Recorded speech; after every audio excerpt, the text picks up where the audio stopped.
Before we begin, let me know in the comments where you're watching from and what time it is for you right now. There is a name that recurs in the shadows of literature, whispered in marginalia and footnotes, always present yet never fully explained. NYARLATHOTEP, the crawling chaos, the black pharaoh, the messenger of incomprehensible gods. To invoke this figure is not merely to summon a character, but to participate in a centuries-long meditation on deceit, entropy, and the terror of revelation. In the vast pantheon of cosmic horror, NYARLATHOTEP is singular, not an idle titan dreaming in the deep, but a being that walks among us, speaking, laughing, manipulating. This makes him not less horrifying, but infinitely more so. H.P. Lovecraft first penned the name in 1920, claiming it arrived through a dream. What followed was a literary construction that defied convention, part occult archetype, part philosophical instrument, part cultural mirror. In a century marked by war, technological upheaval, and spiritual erosion, NYARLATHOTEP emerged as a strangely coherent emblem of modern dread. He is not merely Lovecraft's invention, but a culmination of ancient motifs, Enlightenment disillusionment, and postmodern anxiety. This documentary will not offer conclusions. Instead, it will trace the secret life of NYARLATHOTEP across time, text, and psyche. We will examine his origins, interpret his shifting forms, dissect his literary manifestations, and follow his echoes into contemporary culture. By watching, by thinking, you are already participating in his unfolding. Consider carefully. Some knowledge does not merely inform, it infects. Before understanding the literary and philosophical density of NYARLATHOTEP, we must situate his emergence within the precise moment of Lovecraft's intellectual and emotional crisis between 1919 and 1921. This was the period immediately following the First World War, a world that had glimpsed industrialized slaughter and returned disoriented. Lovecraft, though not a soldier, absorbed this cultural exhaustion through his readings and correspondence. Scientific progress, once a beacon of reason, had revealed its monstrous potential in the form of mechanized warfare and chemical destruction. The optimism of Enlightenment rationality had curdled into a new skepticism. Perhaps knowledge did not liberate, but contaminate. In this disenchanted landscape, Lovecraft's NYARLATHOTEP emerges as both symptom and diagnosis. It is not merely a story, but a chronicle of civilization's nervous breakdown, disguised as a dream. The messenger of the gods arrives not from the stars, but from the ruins of human certainty. The text first appeared in late 1920, though Lovecraft claimed in several letters that the vision came unbidden, a transcription of a nightmare so vivid that he wrote it the following morning.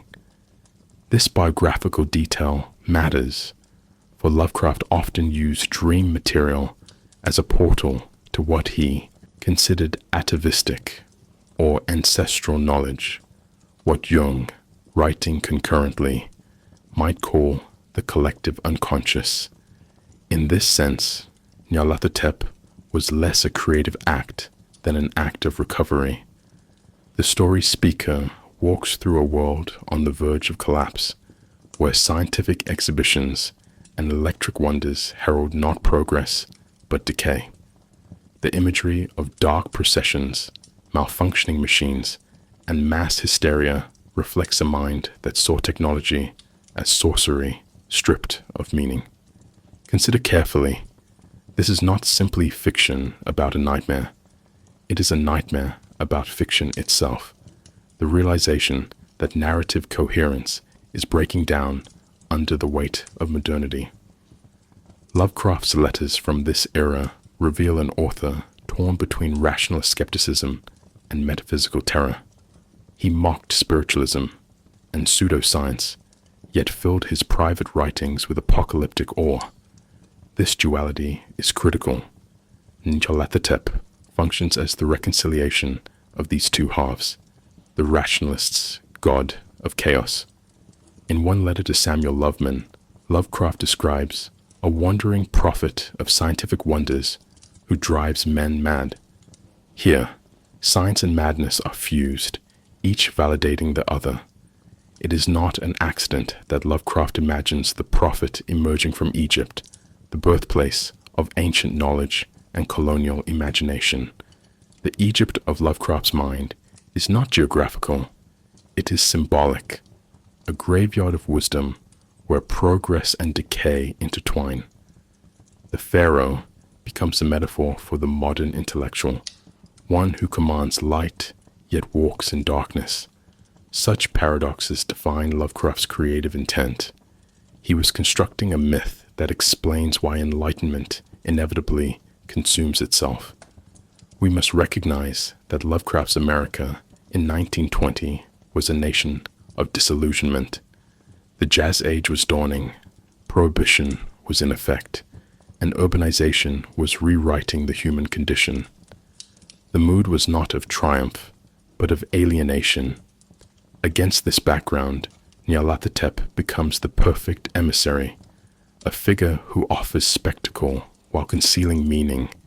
His public demonstrations, in which strange instruments reveal impossible visions, echo the world's growing obsession with cinema, radio, and electricity.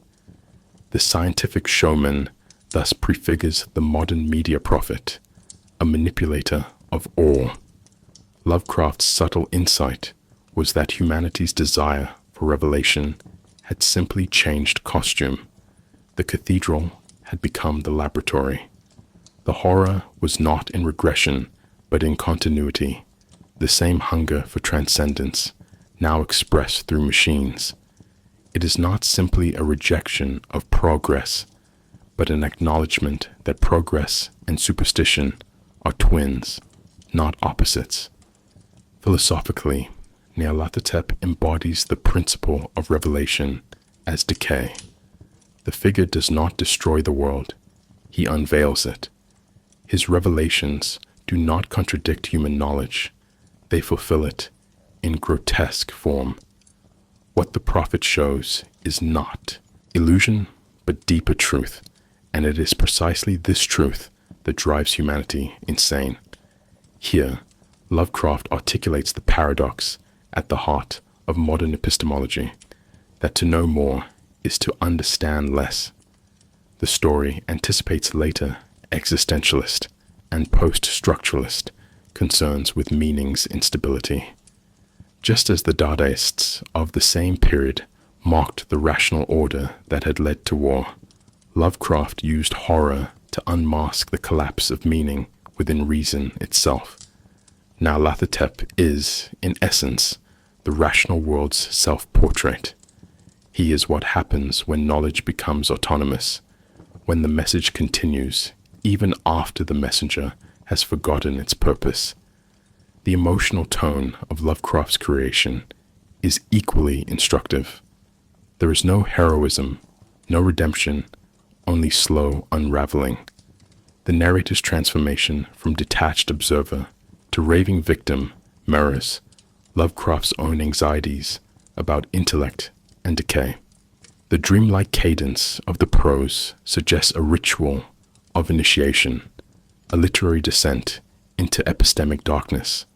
This is why the story reads less as a narrative and more as a chronicle of infection. Each paragraph spread unease by eroding linguistic coherence, culminating in a tone that borders on biblical lamentation. The world screamed with all the voices of the dead, Lovecraft writes, a line that fuses apocalypse with modern noise. In this, Lovecraft anticipates the language of later dystopian literature, where human speech itself becomes corrupted. The prose mirrors the prophet's message, structured, articulate, and terminally diseased. In historical retrospect, NYARLATHOTEP can be read as Lovecraft's symbolic response to the death of certainty in the early 20th century. The old gods of theology had fallen, replaced by gods of progress, and both demanded sacrifice. It was the logical endpoint of an age that had seen too much and understood too little. Lovecraft, ever the antiquarian, transformed that insight into myth. His intent was not to frighten with monsters, but to construct a metaphysical framework for dread. He sensed that horror was no longer about ghosts or corpses, but about the impossibility of coherent meaning. Thus, NYARLATHOTEP was born, not as a deity of chaos, but as the perfect modern prophet, articulate, intelligent, and utterly empty of mercy. He is the voice of a world that believes in nothing, yet cannot stop seeking revelation. The bridge from this context leads us naturally toward NYARLATHOTEP's deeper ancestry, the cultural and philosophical currents that predate Lovecraft himself. If NYARLATHOTEP was the modern prophet, then we must ask, from what older traditions does this prophet descend? The next section, therefore, will trace the ancient, mythological, and philosophical antecedents that whispered long before Lovecraft set his pen to paper. NYARLATHOTEP did not emerge in isolation.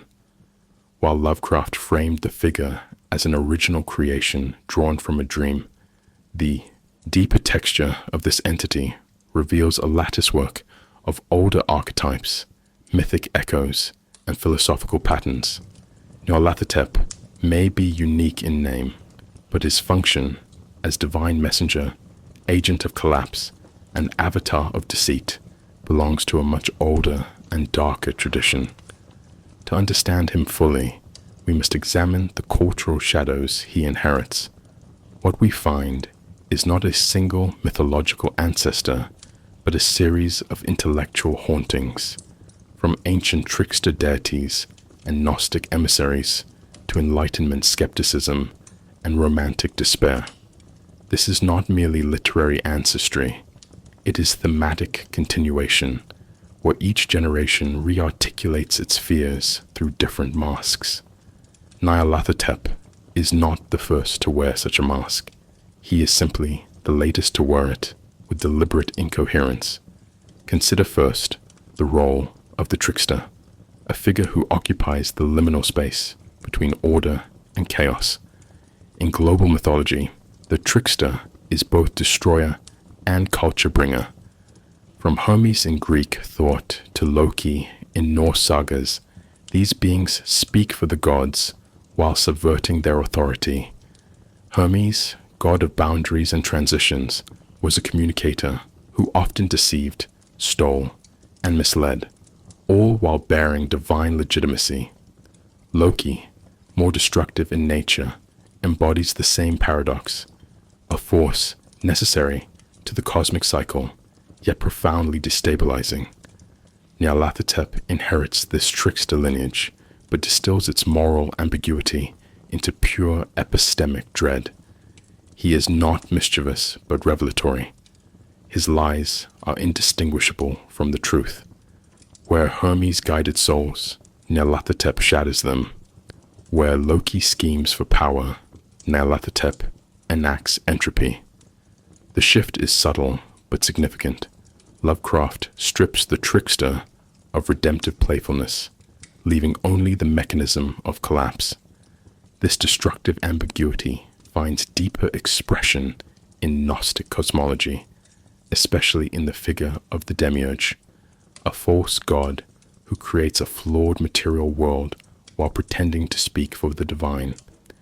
In texts such as the Apocryphon of John, the demiurge is a deceiver who rules through ignorance, convincing humanity that his broken creation is absolute reality. NYARLATHOTEP functions in a similar role. He is not the creator of the cosmos, but its spokesman, a being who carries messages from Azathoth, the blind idiot god at the center of chaos. Here too, we observe a fundamental inversion. Nyarlathotep does not liberate with knowledge, he binds with revelation. Like the demiurge, he offers a world that feels complete while concealing its inherent corruption. His function is not to enslave through force, but to seduce through insight. One must ask, is the horror in Nyarlathotep's speech, or in the fact that it reveals what was already true? We must also situate Nyarlathotep within the philosophical ruins of the Enlightenment. The 18th century promised clarity. Reason would dispel myth, and science would tame the unknown. Yet by the early 20th century, that promise had begun to unravel. Figures like Immanuel Kant had already hinted at the limits of human understanding, while later thinkers such as Friedrich Nietzsche declared the death of God and the terrifying freedom of a world without inherent meaning. Nyarlathotep thrives in this intellectual aftermath. He is not the bringer of irrationality, but the inevitable product of reason taken to its extreme. His technological exhibitions, bright, electrified, inexplicable, mirror the paradox of modernity: more knowledge, less clarity. Lovecraft intuited this tension. In his vision, the priesthood of reason had become indistinguishable from the cult of horror. Consider this carefully. Nyarlathotep does not destroy civilization. He demonstrates it to itself, and in doing so, he shows it to be already hollow. Romanticism, the cultural movement that followed Enlightenment rationalism, further fertilized the soil for Lovecraft's mythology. The Romantics mistrusted mechanistic explanations and sought the sublime in nature and imagination, yet they also feared what they found. Thinkers like Shelley, Coleridge, and Blake embraced visions that bordered on madness. The sublime was not comforting, it was overwhelming, a confrontation with forces beyond reason. Lovecraft extends this romantic anxiety by replacing nature with the cosmos. His characters do not glimpse God in the storm, they glimpse absence. Nyarlathotep becomes a romantic figure drained of transcendence, a dark Coleridgean prophet whose waking dream leads not to poetic insight but psychological collapse. He is the sublime rendered fatal, the embodiment of a truth so vast it cannot be integrated. In this way, Lovecraft continues the romantic tradition while poisoning its spiritual hope. Beyond the Western canon, Nyarlathotep also echoes ancient Egyptian symbols, though in ways more atmospheric than literal. Lovecraft's choice of name, ending in the Egyptian Hotep, often translated as peace, is profoundly ironic. Nyarlathotep brings not peace, but a quiet annihilation of understanding. His guise as the Black Pharaoh is evocative of mystical rulership, yet no real dynastic analog exists. Instead, Lovecraft invokes Egypt not as a location, but as a cipher, an Orientalist construction of timelessness, secrecy, and dead wisdom. His Egypt is not historical, but symbolic, a repository for fears about ancient knowledge that predates and undermines Western civilization. By placing Nyarlathotep in this framework, Lovecraft taps into centuries of Western anxiety about the other as source of both danger and truth. It is not simply racialized, though racial themes exist. It is ontological. Egypt becomes the metaphor for all knowledge buried too deep to retrieve safely. What unites all these antecedents, the trickster, the demiurge, the Enlightenment disillusionment, the romantic sublime, and the Egyptian cipher, is their shared concern with mediation. Nyarlathotep does not originate horror, he carries it. He is a communicator, a translator, a revealer, and in this function, He participates in a long lineage of figures who speak for gods while undermining them. The horror then lies not in what he says, but in the fact that he speaks at all. Unlike Cthulhu, who sleeps, or Azathoth, who rages blindly, Nyarlathotep articulates. He is language made toxic. This reveals something profound. Lovecraft's deepest fear was not silence, but corrupted meaning. In Nyarlathotep, we find a voice that says everything and explains nothing. It is not chaos as noise, but chaos as speech. A message so clear, it renders interpretation impossible. The name Nyarlathotep resists immediate comprehension.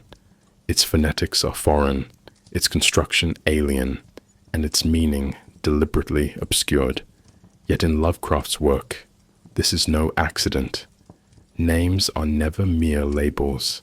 They are incantations, vectors of meaning designed to provoke unease. To understand Nyarlathotep, we must treat his name not as a fantasy affectation, but as a symbolic artifact. Lovecraft, who prided himself on linguistic precision, understood that a name could operate as a portal, an artifact of ancient speech containing hints of lost truths.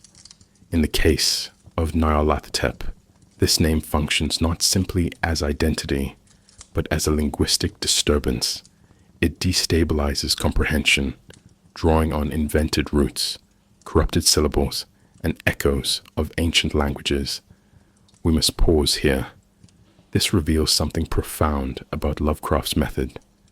In a universe where knowledge is toxic, even language becomes dangerous.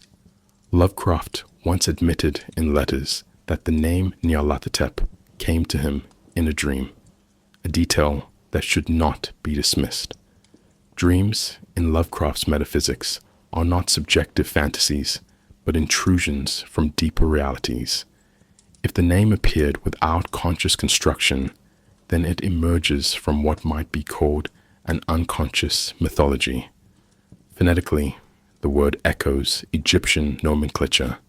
The terminal Hotep recalls names like Amenhotep and Ptahhotep, where Hotep is generally rendered as peace or satisfaction.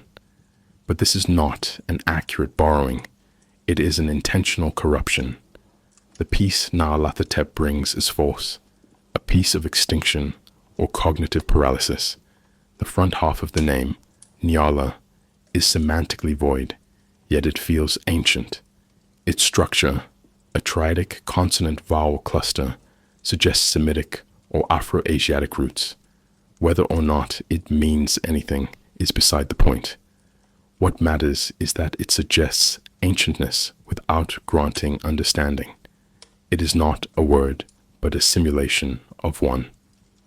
This kind of linguistic simulation becomes one of Lovecraft's most enduring stylistic devices. The names of his entities, Azathoth, Yog-Sothoth, Shub-Niggurath, are designed to be unpronounceable, or at least uncomfortable to say. Their power lies not in etymology, but in phonetic affect. They disrupt ordinary speech. They require the speaker to participate in the alien. In this sense, Lovecraft's names function as cognitive irritants, ritual sounds that infect the linguistic structure of the reader's mind. This technique recalls the use of barbarous names in magical grimoires, meaningless strings of syllables used in invocations precisely because of their lack of semantic clarity.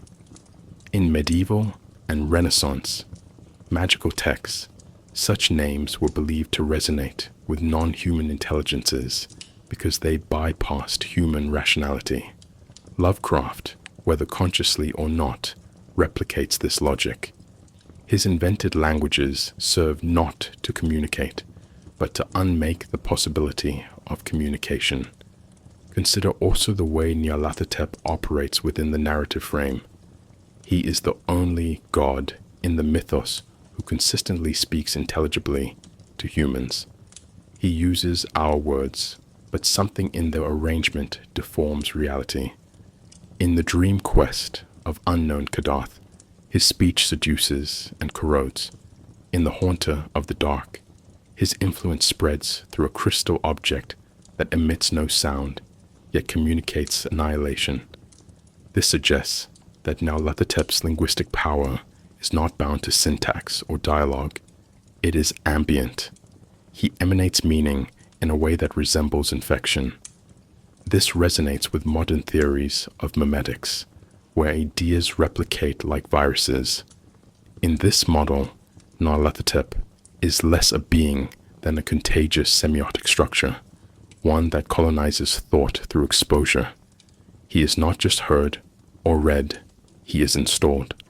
We must recognize how Lovecraft constructs language to mirror madness.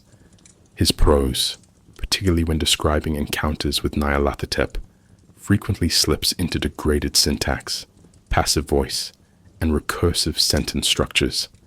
The effect is cumulative.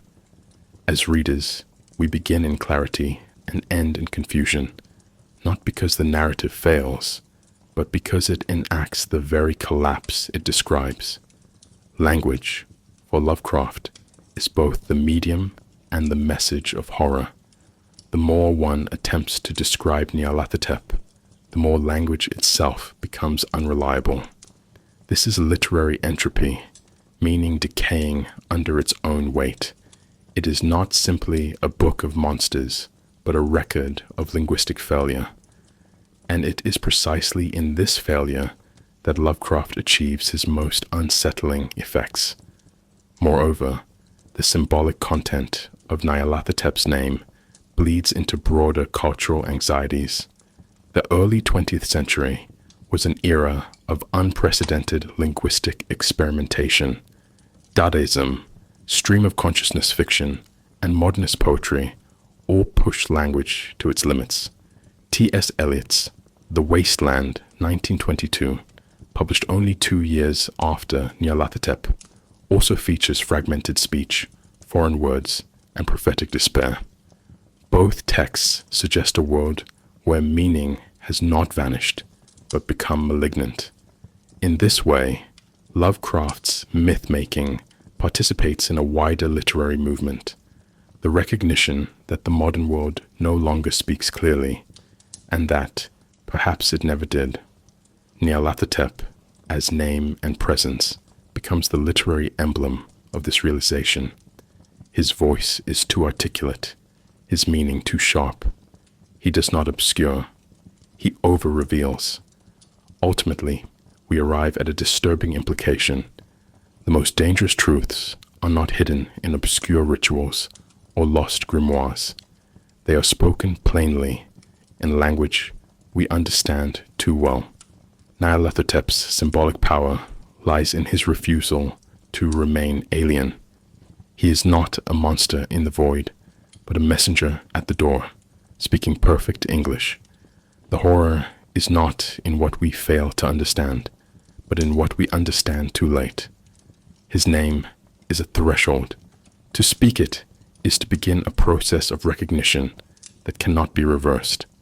This linguistic threshold leads us toward a deeper literary technique, myth-making. In the next section, we will explore how Lovecraft crafted not only a name and a character, but an entire mythic architecture that mimics the authenticity of ancient religion.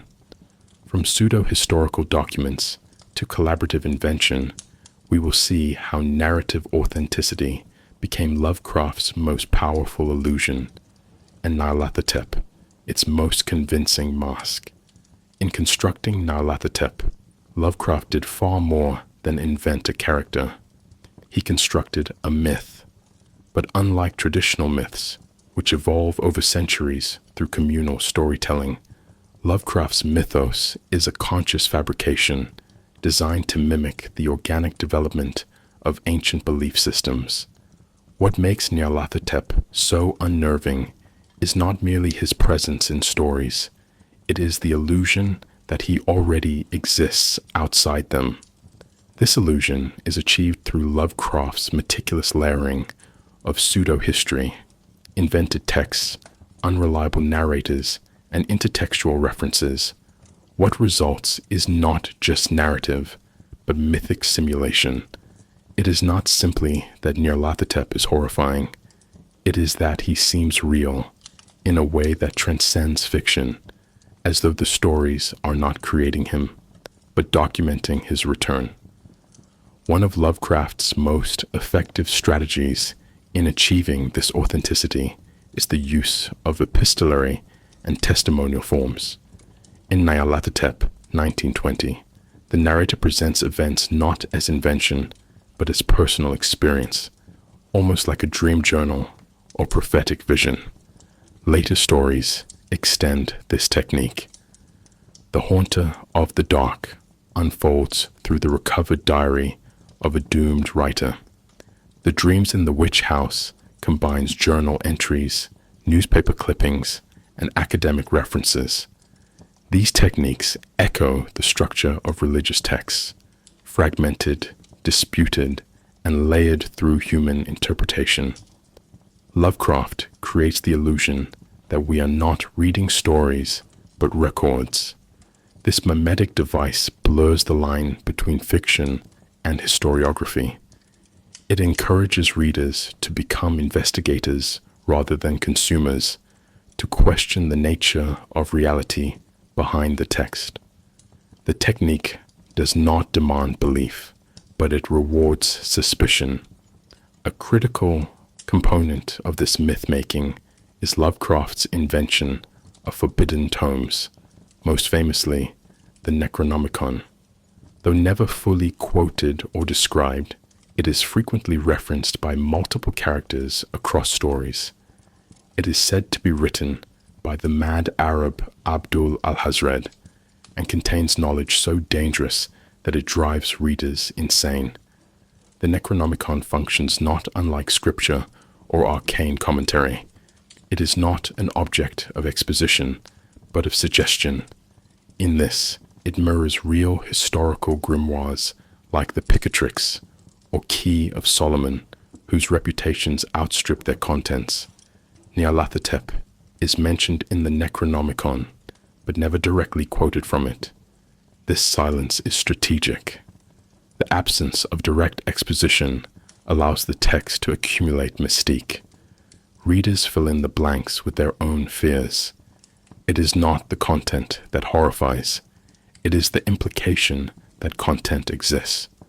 We must recognize how Lovecraft's circle, authors like August Derleth, Clark Ashton Smith, and Robert E. Howard, played a role in collaborative myth-making. They adopted Lovecraft's names, books, and beings, referencing them in their own works, and thus reinforcing the illusion of a shared cosmology. Derleth, despite later moralizing distortions of Lovecraft's vision, helped institutionalize the mythos as a quasi-canon. This intertextual repetition created a literary echo chamber where fictional constructs were treated as historical data points. By design, there is no single authoritative account of NYARLATHOTEP, only scattered sightings, contradictory testimonies, and theological speculation. This mirrors the way real-world myths develop, through multiplicity, not consistency. In this framework, NYARLATHOTEP becomes not a character, but a phenomenon, a pattern that emerges across disparate texts like a statistical anomaly. Lovecraft's antiquarian tendencies further enhance the authenticity of his myths. His stories are littered with archaic phrasing, obscure references, and faux scholarship.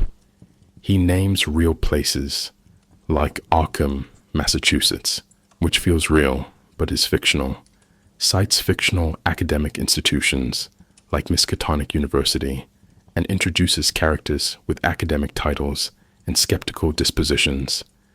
This realism grounds the horror. It is not occurring in fantastical realms, but in an approximation of New England's intellectual underbelly. The mundane settings, libraries, lecture halls, back alleys, contrast with the cosmic forces they contain. This contrast is what gives NYARLATHOTEP's appearances their peculiar potency. He does not erupt into the world with fire and thunder. He arrives quietly into a reality we recognize. It is not the distance between fiction and truth that Lovecraft exploits. It is their proximity. Importantly, NYARLATHOTEP often appears in contradictory forms, each narrative offering different glimpses of his nature. In some tales, he is a human-shaped showman. In others, a vast black whirlwind. In still others, a whisper in dreams. This narrative inconsistency is not a flaw. It is a mythic technique. Ancient gods, too, had shifting forms. Zeus was both storm and swan.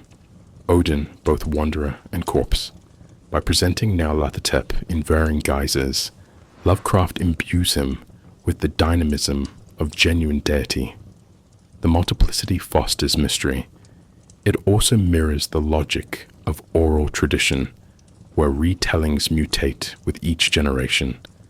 Through these methods, NYARLATHOTEP acquires the texture of ancient belief, even as he originates in a 20th century pen.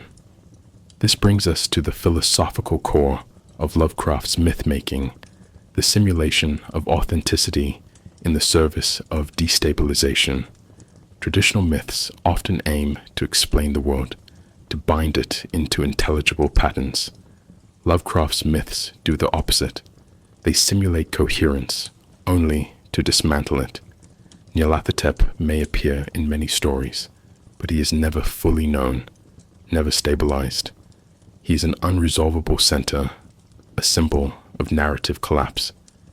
Each account of him contradicts the last, and yet the sense of pattern persists. This paradox is central to his power. He feels coherent precisely because he is not. He mimics the shape of a god while refusing the functions of one. He offers a mythology that decays as you examine it. The more closely you read, the less you understand. This is not error, it is design. As we leave this analysis of mythic structure, we enter the second major phase of this investigation, the nature and themes embedded in NYARLATHOTEP himself.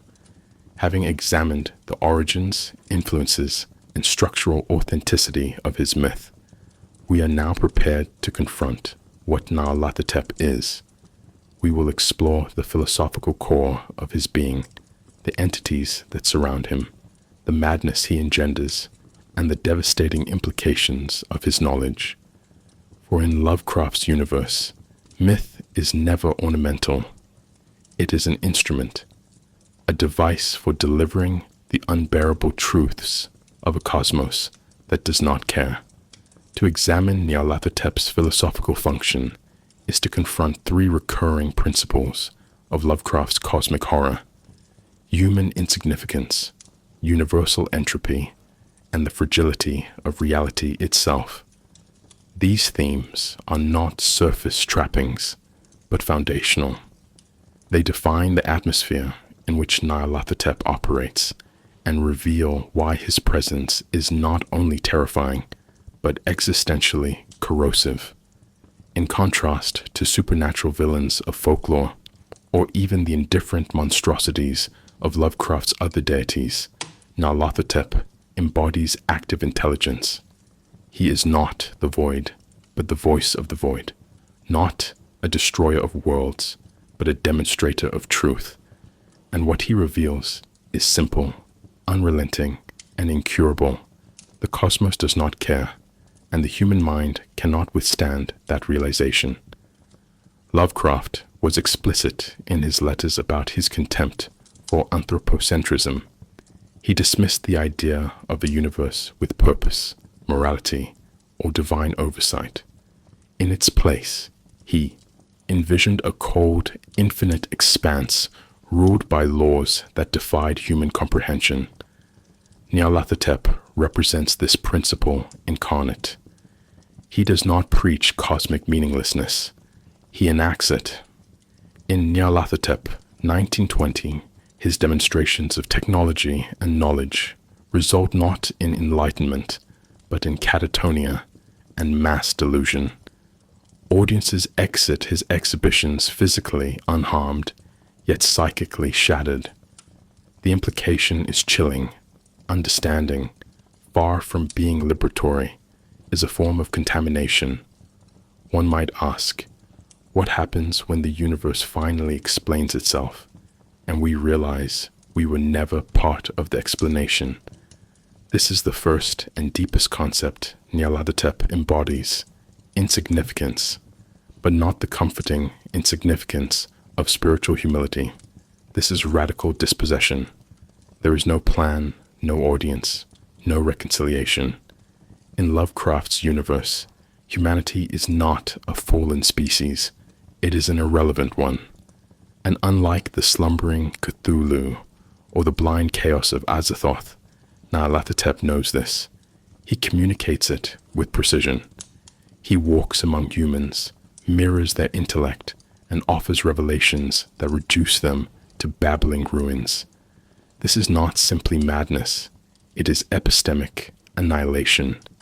It is not the presence of chaos that drives minds to collapse, but the removal of narrative. There is nothing left to interpret, nothing left to hope for. Only the realization that what we call truth has always been a coping mechanism.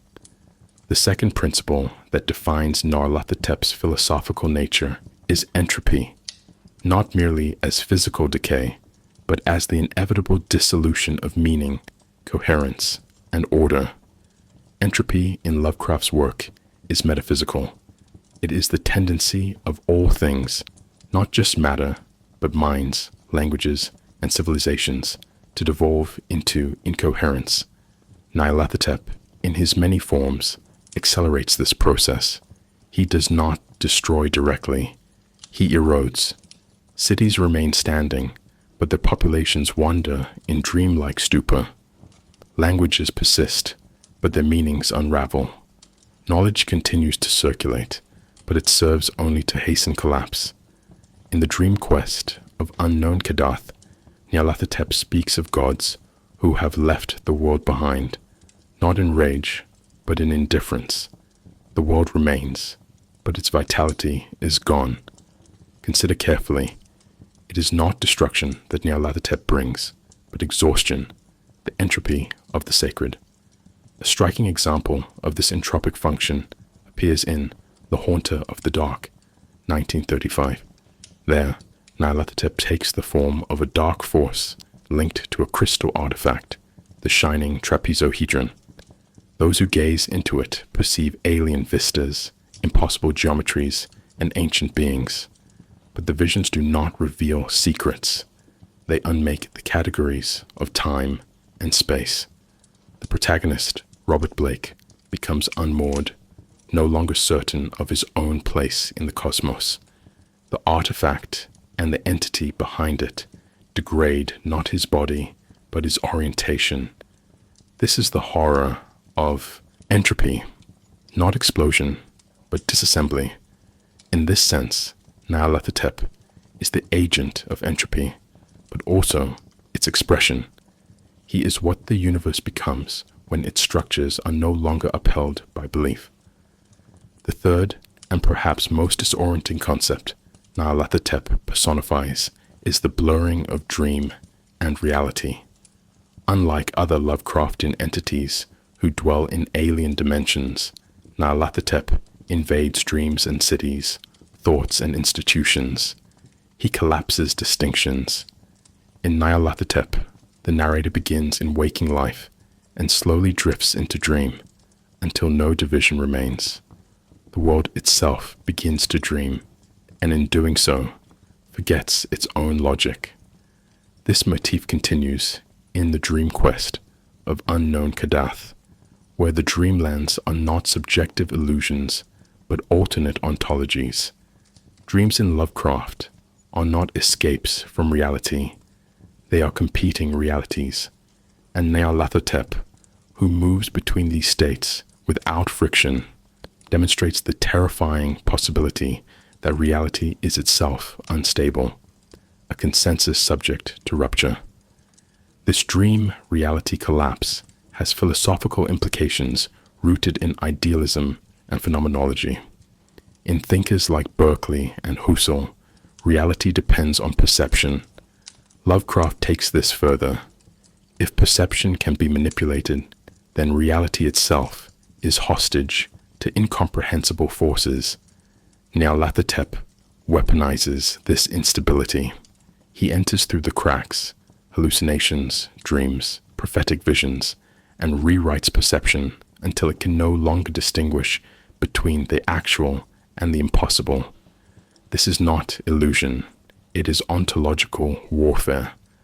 In Lovecraft's Mythos, the dream is not a metaphor. It is a battleground, and NYARLATHOTEP is its master tactician.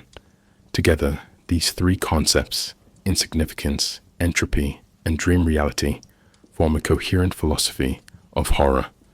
NYARLATHOTEP is not terrifying because he destroys worlds. He is terrifying because he reveals that destruction is unnecessary. The world is already unraveling. The mind is already deluded. The meaning we cherish is already decomposing. What NYARLATHOTEP offers is not apocalypse, but exposure. He strips away the final illusions and shows what was always there. This reveals something profound. The true horror is not in what lies beyond the veil, but in what lies just behind our understanding, waiting.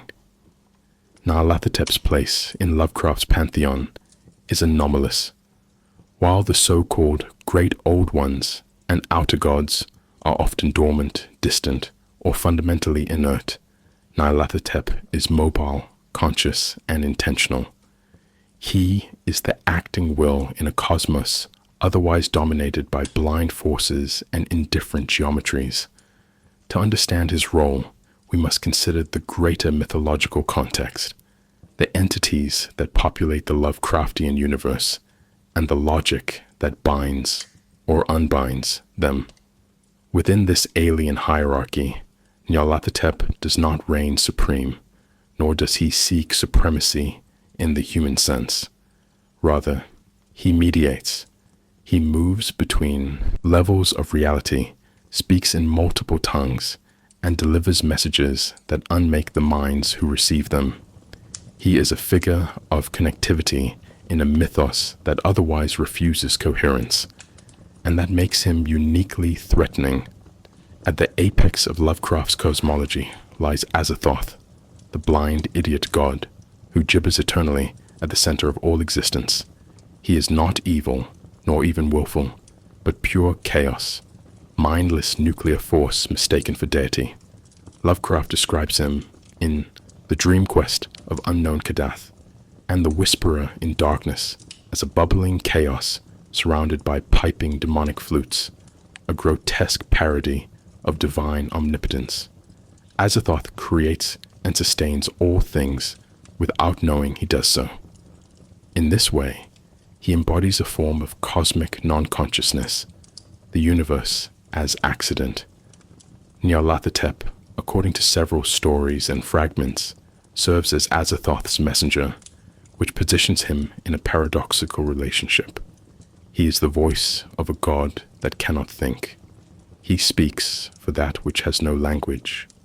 This inversion of prophetic tradition destabilizes our assumptions about mediation. It is not a prophet revealing God's will, but a shadow translating entropy into poetry. Nearby in the cosmic structure is Yog-Sothoth, the gate, the key, and the guardian of the gate. This entity is often described as an omnipresent intelligence, aware of all time and space simultaneously. Yog-Sothoth represents totality, the sum of all realities. Yet even Yog-Sothoth does not directly interact with humanity. He is present, but impersonal. In this regard, NYARLATHOTEP once again occupies a middle space. If Yog-Sothoth is the total cosmos, NYARLATHOTEP is its local expression. He is not infinite, but he is flexible. He takes form, He adapts to context. Unlike Yog-Sothoth, who overwhelms by scope, NYARLATHOTEP seduces by familiarity. He enters dream, disguise, and dialogue.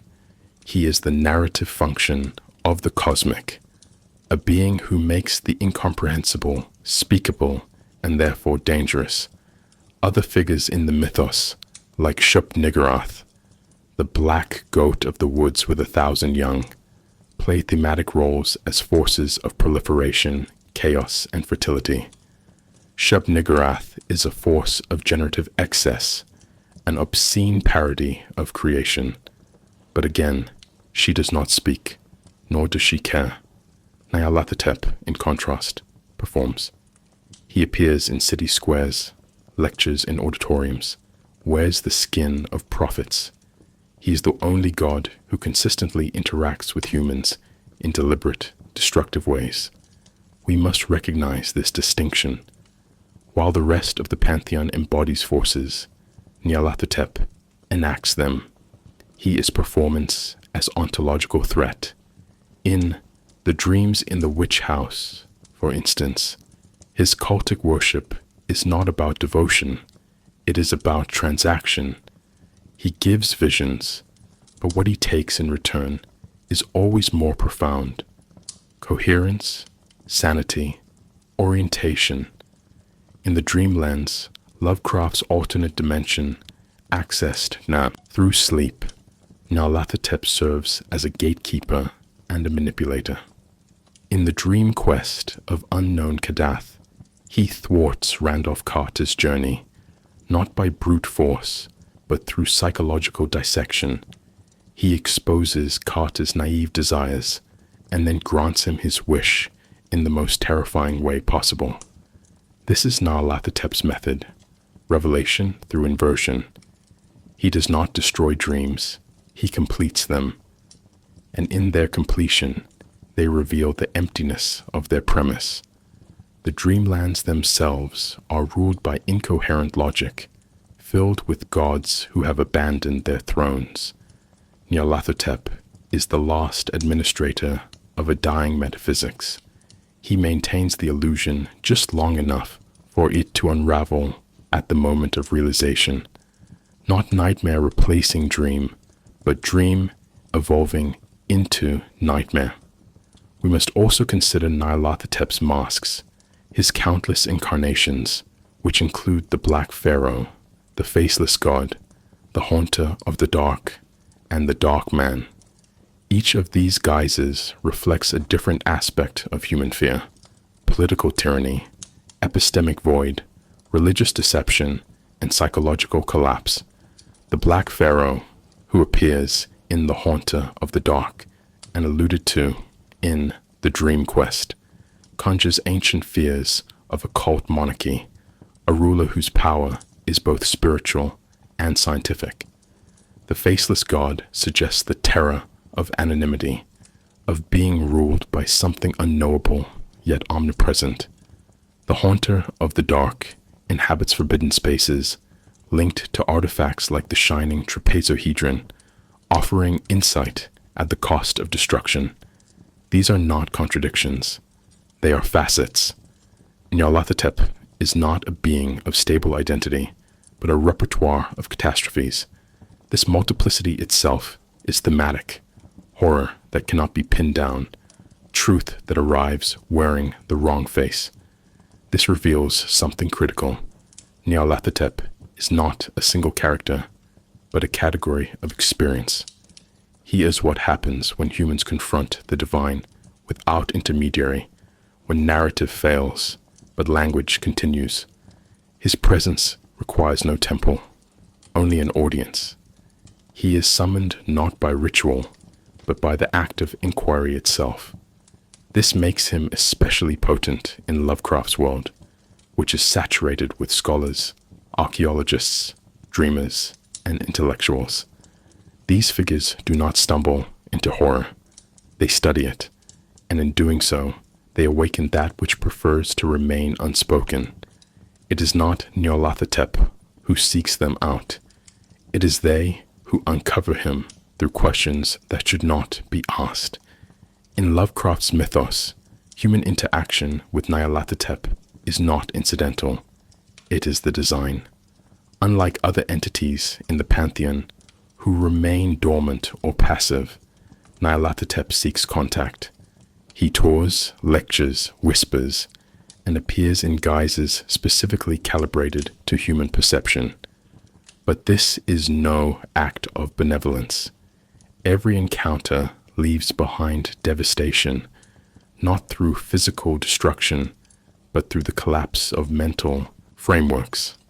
NYARLATHOTEP's presence initiates a cascade of madness, not as disease, but as revelation. To behold him is not to lose the mind, but to understand that sanity was a lie. In Lovecraft's cosmology, madness is not error. It is what remains when truth becomes unbearable. In the prose poem NYARLATHOTEP, 1920, this phenomenon is vividly illustrated. The narrator describes the arrival of a dark figure from Egypt, performing impossible scientific demonstrations in cities across the world.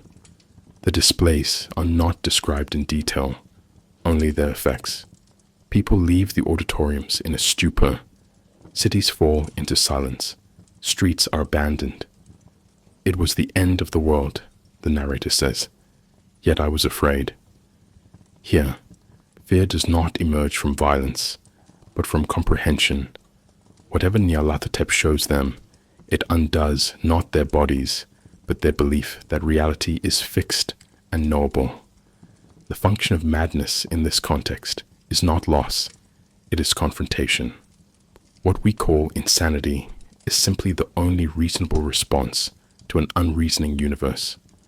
We must recognize that Lovecraft's characters are almost always seekers, scholars, explorers, dreamers.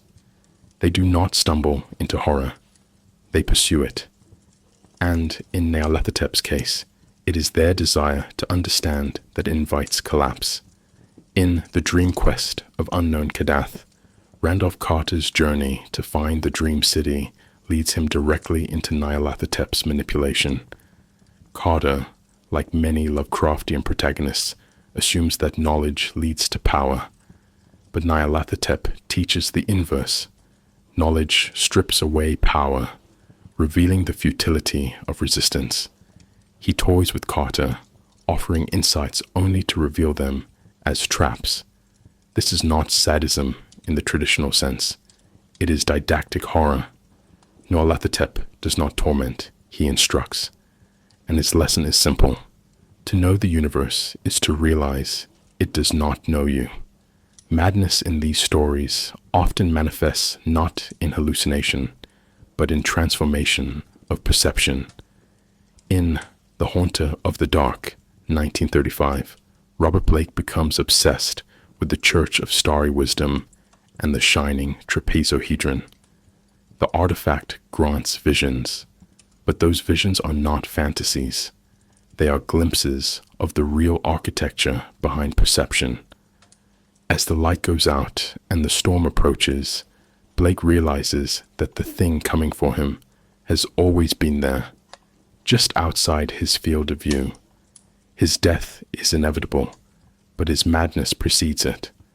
This reversal is central to NYARLATHOTEP's function. The mind collapses not because it imagines too much, but because it sees too clearly. The veil does not conceal horror, it prevents its recognition. Remove it, and madness is not a consequence, but an alignment with reality. This reveals something profound. In Lovecraft's work, madness is not a malfunction, it is cognition realigned. Modern psychology often frames sanity as the ability to adapt to consensual reality. Lovecraft challenges this. What if consensual reality is a fragile construct, one which NYARLATHOTEP can dismantle with a single sentence or symbol? In this framework, the insane are not broken, they are merely incompatible with illusion. One is reminded of Nietzsche's Ecce Homo, in which he writes, "When you gaze long into the abyss also gazes into you." Lovecraft updates this. When you gaze into NYARLATHOTEP, you see the abyss and realize it is inside you. Rhetorically, NYARLATHOTEP weaponizes intelligibility. He speaks in comprehensible language. His appearances are familiar: a showman, a priest, a scientist. This makes his revelations all the more devastating. He does not arrive in the form of tentacles or gibbous forms. He arrives wearing human logic. It is not the grotesque that horrifies. It is the recognizable warped just enough to expose its contingency. This is not unlike the psychological concept of the uncanny valley, a figure that is almost human, but not quite. NYARLATHOTEP resides in this valley, not just visually, but conceptually. His words make too much sense. His miracles resemble too closely the technologies we already revere. The result is not confusion, but hypercomprehension, an unbearable lucidity. Throughout the mythos, we find variations on this theme. To seek NYARLATHOTEP is to unravel. The process is not swift. It is incremental. A word overheard, a dream repeated, a symbol misunderstood. Sanity decays not from assault, but from acquaintance. In this sense, madness is not a threshold, but a gradient. The moment of collapse is merely the final step in a long decline that began with curiosity. This aligns with modern philosophical notions of epistemic instability, the idea that once certain foundational beliefs are questioned, all others become suspect. Lovecraft dramatizes this through narrative. NYARLATHOTEP does not ask for worship. He asks for attention, and that is enough. Within the Lovecraftian universe, forbidden knowledge is not simply dangerous. It is transformative in the worst possible sense. It does not kill. It does not maim. It deconstructs the very scaffolding of thought. NYARLATHOTEP, more than any other entity in Lovecraft's mythos, is the embodiment and emissary of such knowledge. He does not hoard truth. He offers it freely, almost indifferently. But in giving, he takes something greater in return, the capacity to interpret reality. What is revealed is not a secret tucked behind the veil, but the horrifying realization that the veil never concealed anything coherent to begin with.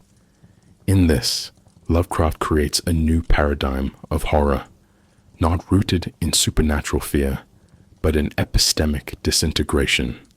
This motif is clear in The Haunter of the Dark, where Robert Blake encounters the shining trapezohedron, a prism-like relic that enables visions of impossible vistas and unseen truths. Crucially, the trapezohedron does not destroy Blake through physical means. It simply opens a conduit. What it allows through is not a being, but an awareness, and this awareness makes continued existence untenable.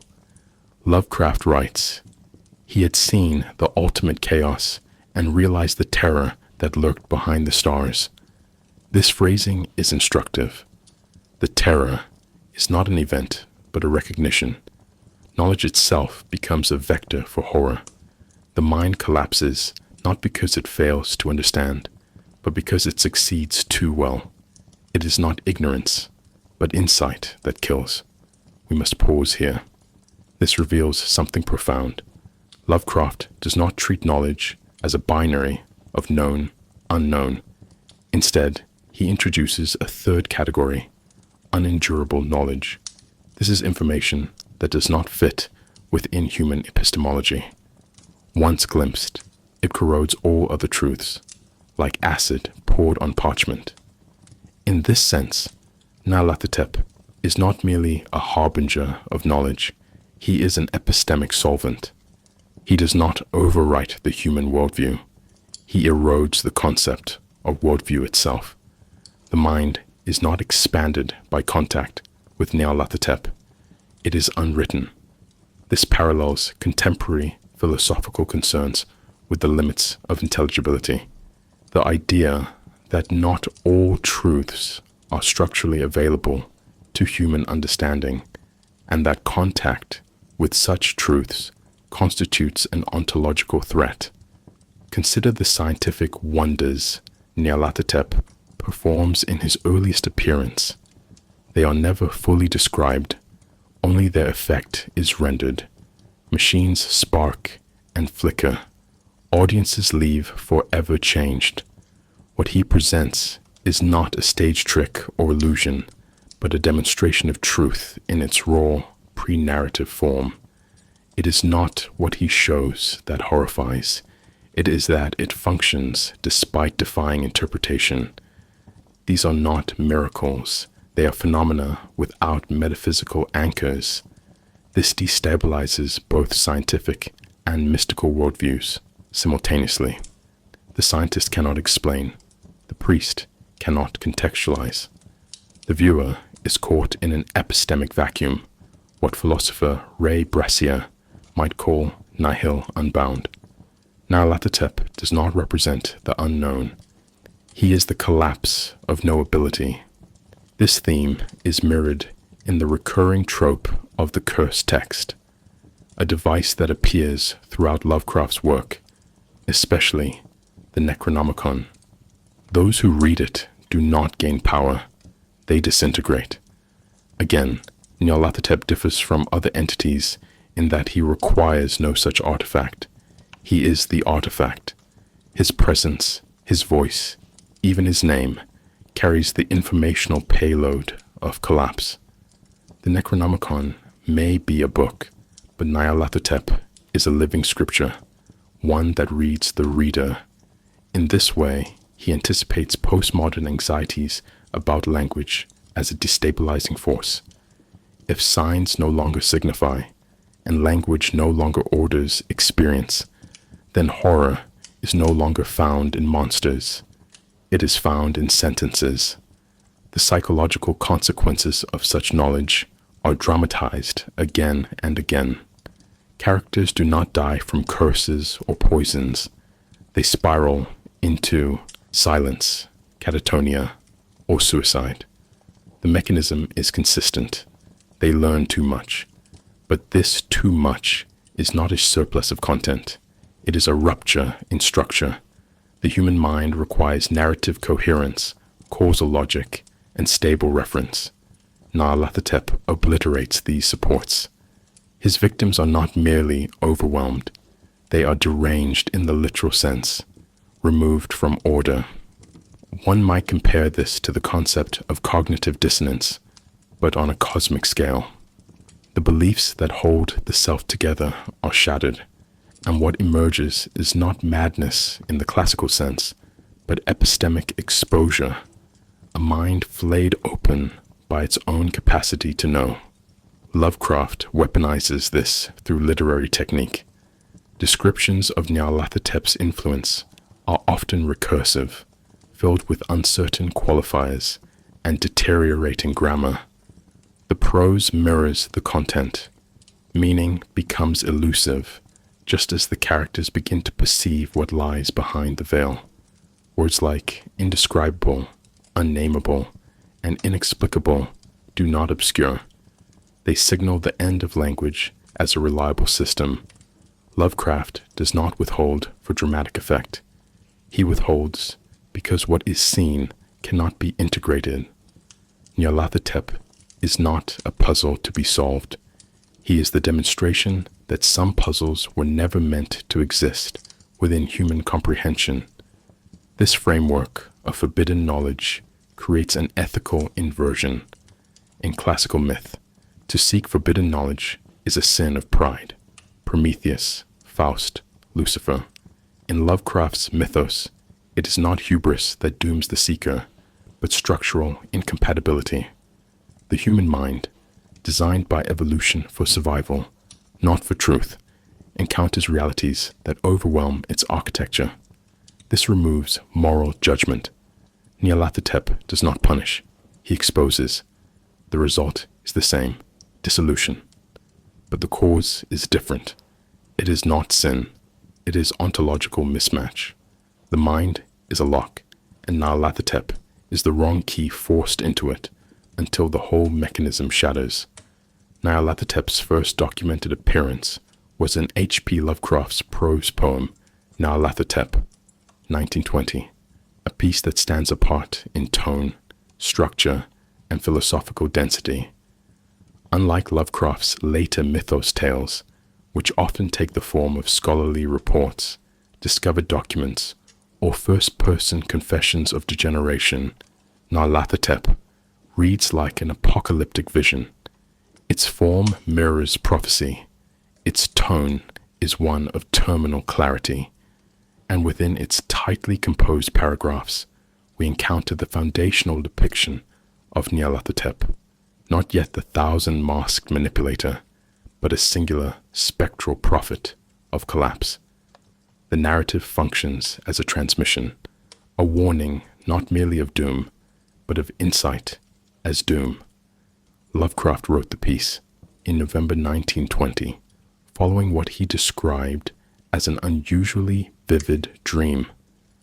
In a letter to Samuel Loveman, he noted that the name Nyarlathotep came to him fully formed, suggesting that the being was not invented, but received.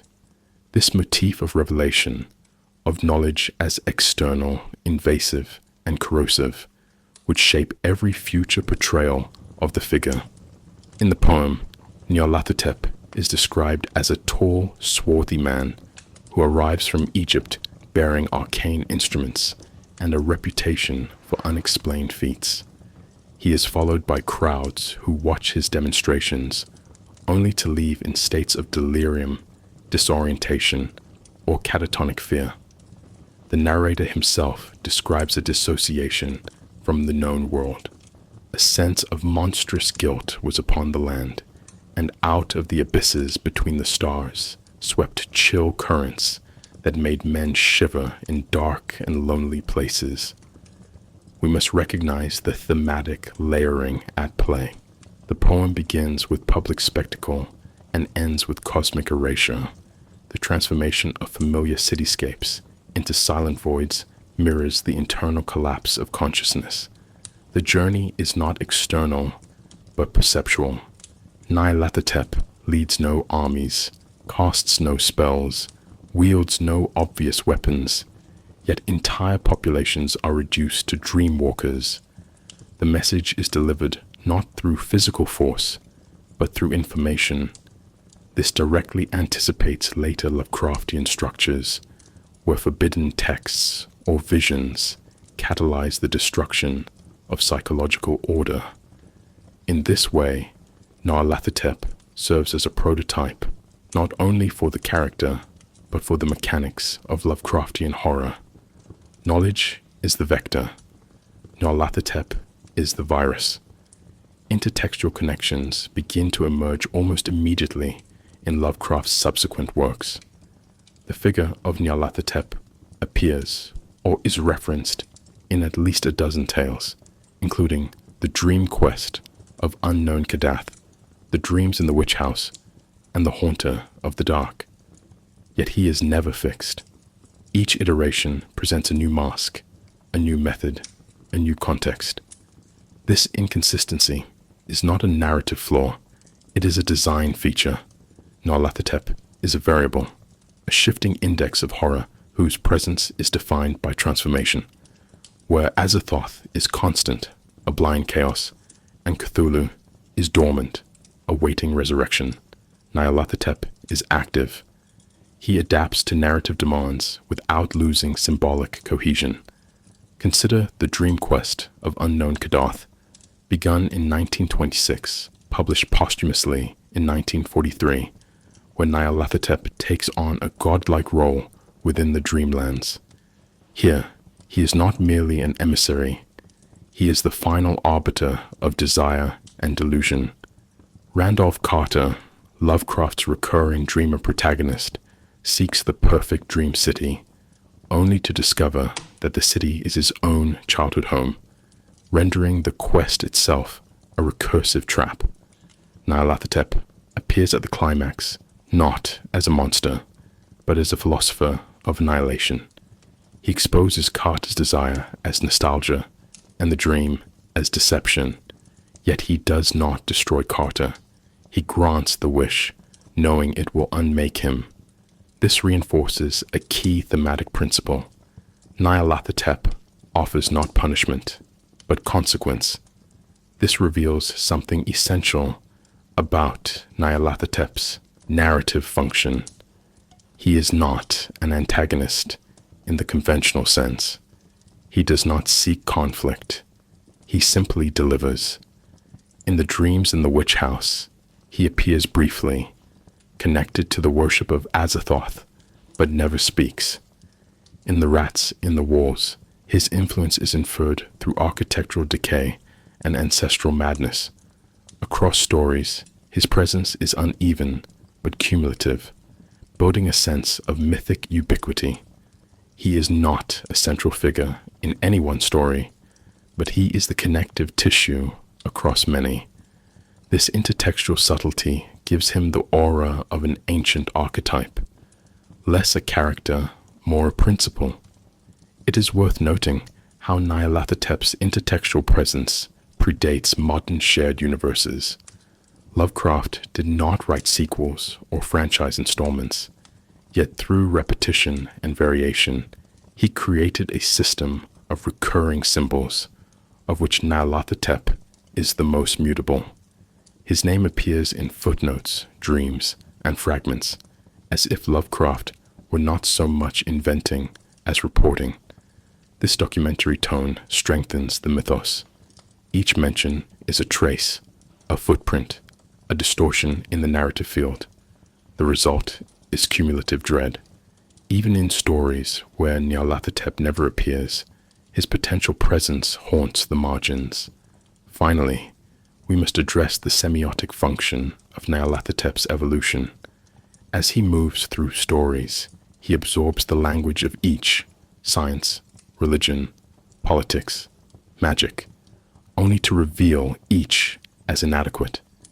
In doing so, he becomes a linguistic saboteur, a figure whose narrative presence unravels genre conventions. In mythological terms, he is akin to the trickster, but without catharsis. In psychological terms, he is the shadow self, articulate, unavoidable, and ultimately uncontainable. If NYARLATHOTEP 1920 was the character's inception as enigmatic prophet, the dream quest of unknown Kadath, written circa 1926, published posthumously in 1943, marks his elevation to mythological sovereign. This lengthy and often overlooked narrative stands apart from Lovecraft's typical horror output. It is a dream fantasy in the mold of Dunsany, a surreal odyssey filled with wondrous landscapes, bizarre creatures, and cosmic terrors. Yet at its core lies a theological confrontation between human yearning and inhuman design. In this dream world, NYARLATHOTEP is not just a character. He is the boundary condition of desire itself.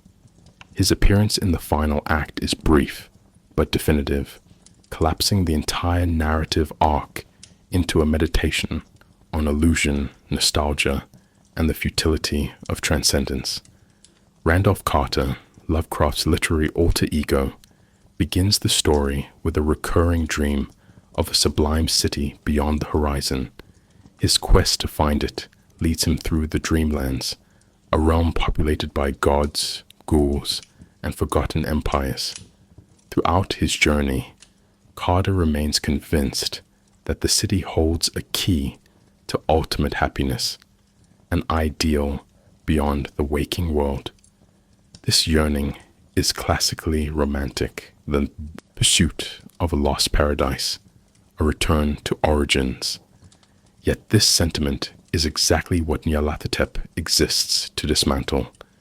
When Carter finally reaches the court of the gods at Kadath, he finds it abandoned. The gods have left for the very city he dreams of. The twist is profound. The city was his childhood home, projected into the dream. Carter's longing has always been for the past, and the gods, in imitating him, have proven just as lost. It is NYARLATHOTEP who delivers this revelation, taking the form of a black-winged, whispering presence in the climactic scene. He mocks Carter's quest and offers him safe passage back to Earth, but only after explaining the futility of his journey. "You have dreamed too well, O wise archdreamer," NYARLATHOTEP says, "for you have drawn dreams gods themselves may envy." This moment reframes the entire narrative. NYARLATHOTEP becomes the psychopomp of epistemic recursion, the one who reveals that dreams do not transcend reality, they reflect its hollowness. Carter's journey was not to a better world, but to the recognition that no better world exists. And yet, the horror is muted. NYARLATHOTEP does not strike him down.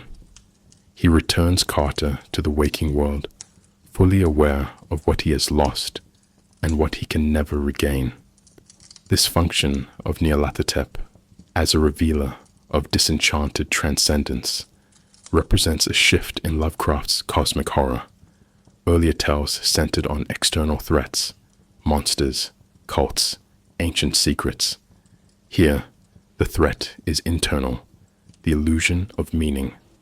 NYARLATHOTEP strips Carter of metaphysical comfort, not by destroying the dream, but by completing it. The dream's fulfillment reveals its emptiness.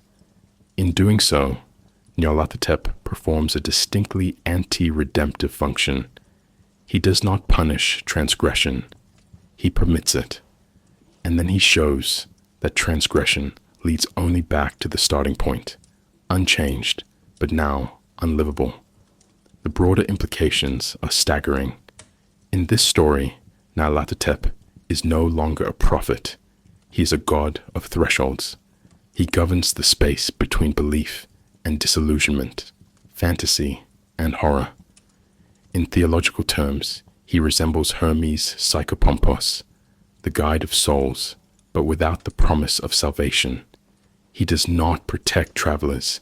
He exposes the paths as illusions.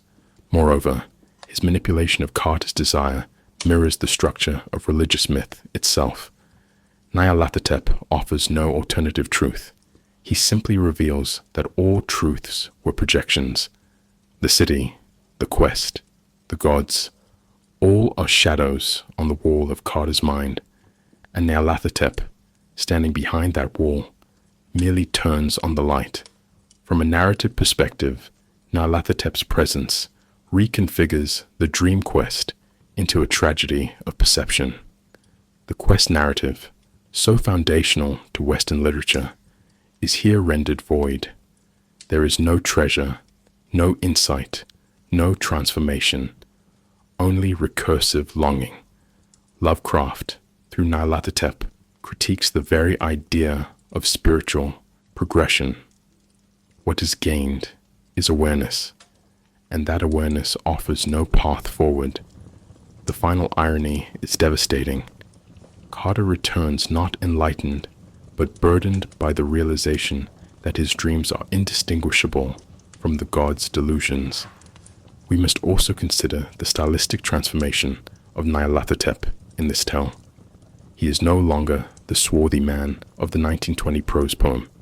He is amorphous, vast, subtle. He whispers through darkness and wears no single face. This mirrors his conceptual shift, from destroyer to revealer. He no longer induces madness through spectacle, but through completion. The horror lies not in what is seen, but in the final absence of mystery. Nothing remains but the self, staring at its own projection. This incarnation of NYARLATHOTEP elevates him from mythic figure to meta-literary principle. He becomes the narrative's endgame, the force that destabilizes meaning by fulfilling it. It is not simply that the dream was wrong. It is that it was right in a way that invalidates the dreamer. This inversion is central to Lovecraft's evolving philosophy, revelation not as gift, but as the undoing of longing.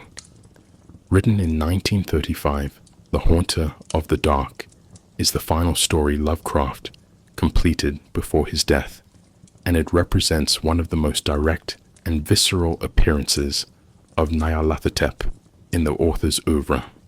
Set in Providence, Rhode Island, a city Lovecraft deeply associated with personal history and spiritual decay, the story synthesizes urban decay, forbidden knowledge, and religious horror into a concentrated narrative of revelation and disintegration. NYARLATHOTEP does not appear directly in most of the tale, yet his influence saturates every line. His ultimate appearance is brief, almost instantaneous, but its implications are catastrophic. In this story, NYARLATHOTEP is not simply a philosopher of annihilation. He is a phenomenon, summoned through attention, spreading not through violence, but attention itself. The protagonist, Robert Blake, is a writer and seeker of hidden truths, an archetype that by now had become emblematic in Lovecraft's fiction. Drawn to the abandoned church of starry wisdom, Blake is consumed by fascination with a sinister object inside, the shining trapezohedron, a crystal of unknown origin that allows those who gaze into it to see unfathomable gulfs of interstellar blackness. The artifact is not just a window, but a conduit. It links the material world to an unnamed entity known only as the Haunter of the Dark, a being of ancient darkness that cannot bear the presence of light. Blake's obsession grows, his writings becoming erratic, and eventually, during a citywide blackout, the entity is unleashed. The final journal entries suggest that it comes for him. I see it, coming here, hell wind, titan blur, black wings. These last lines are Lovecraft's final words in fiction, and they are addressed to NYARLATHOTEP. The identification of the Haunter with NYARLATHOTEP is made explicit in the story's final paragraph. Lovecraft writes, he had heard, as did the others, the suggestion of a faint, half-imagined buzzing which filled the air like the drone of some gigantic insect. Blake was never seen again, and the windowless steeple remains vacant to this day. The Haunter of the Dark had been summoned, and it was NYARLATHOTEP. This statement cements what the story has been building. NYARLATHOTEP is not confined to dreamscapes or metaphysical visions. He is here, in the modern city, inhabiting abandoned churches and disused technologies. His medium is no longer merely revelation. It is architecture, power grids, and optics. In this incarnation, he becomes the god of the forgotten system, a spirit of entropy that survives in the disused, the obsolete, the lightless. The shining trapezohedron itself demands close analysis. Its name fuses geometry with the numinous, recalling both platonic solids and occult objects. It is a symbol of multi-dimensional transparency, an artifact that invites observation but offers no interpretation. Unlike the Necronomicon, which is linguistic and textual, the trapezohedron is visual and spatial. Its horror lies not in what it says, but in what it allows one to see. Blake's gaze into the crystal mirrors the act of reading Lovecraft's stories themselves, a dangerous interface between curiosity and madness. The object is passive, yet catalytic. It does not force Blake's hand. He looks because he wants to look, and what he receives is not knowledge, but exposure. We must pause here. This reveals something deeply embedded in Lovecraft's evolving philosophy. The modern world no longer hides its horrors in caves or tombs. It conceals them in plain sight, in churches, books, and technological relics. The Haunter of the Dark marks a critical transition. NYARLATHOTEP no longer needs elaborate rituals or ancient cults. He requires only human attention. In a world saturated with information, observation becomes invocation. The light switch becomes a metaphysical defense. The act of knowing becomes the act of summoning. NYARLATHOTEP's photophobia, his vulnerability to light, introduces a powerful symbolic inversion. Traditionally, light signifies knowledge, purity, divine presence. Darkness represents ignorance and evil. Lovecraft inverts this duality. Light here is not truth. It is protection from truth. The darkness does not conceal horror. It contains it. When the lights go out, the veil is lifted. The monstrous is not hiding in the shadows. It is the shadow. In this framing, NYARLATHOTEP becomes not merely a bringer of darkness, but darkness made sentient. He does not punish the curious. He answers them. From a structural standpoint, the story builds toward a collapse that is both spatial and psychological. Blake begins as an observer and ends as a participant. His dreams become infected, his journal entries fragment, and his death is inevitable the moment he looks into the crystal. But Lovecraft denies us catharsis. The final confirmation that the haunter was NYARLATHOTEP comes only after Blake's disappearance, reported by others never witnessed. This strategy sustains the tension between event and interpretation, between what happened and what can be said to have happened. NYARLATHOTEP remains a force that evades total documentation. We see his effects. We name him. But he does not remain still long enough to be categorized.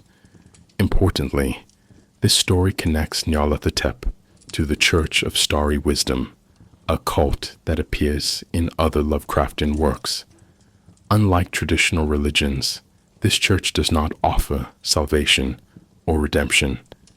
It offers illumination in the most literal and terrible sense. The wisdom it worships is not moral or spiritual, but cosmological, the kind of knowledge that ends the mind that beholds it. The church is abandoned, its steeple windowless, its texts scattered, and yet the trapezohedron remains. Lovecraft suggests that such knowledge cannot be destroyed. It merely waits for another seeker, another Blake, another reader. NYARLATHOTEP's incarnation in the Haunter of the Dark is more than narrative. It is recursive. The story does not merely describe what happens to Blake. It enacts what happens to all who engage with forbidden knowledge. Read too closely, look too long, and something answers. The epistemic structure collapses not because it is false, but because it is incomplete. The horror is not that the world contains NYARLATHOTEP. The horror is that it always did, and now we know. Following H.P. Lovecraft's death in 1937, the figure of NYARLATHOTEP did not fade into obscurity. Instead, he expanded, mutated even, through the writings of Lovecraft's correspondents, literary inheritors, and later mythmakers.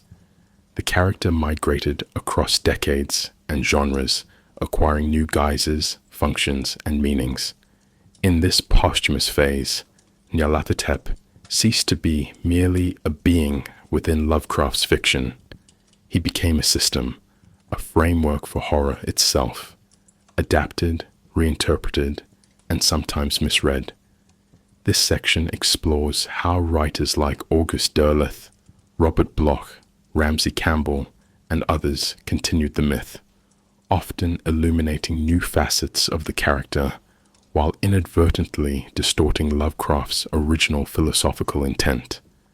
Among the earliest and most prolific of Lovecraft's literary executors was August Derleth, co-founder of Arkham House and a key figure in systematizing what would become known as the Cthulhu Mythos.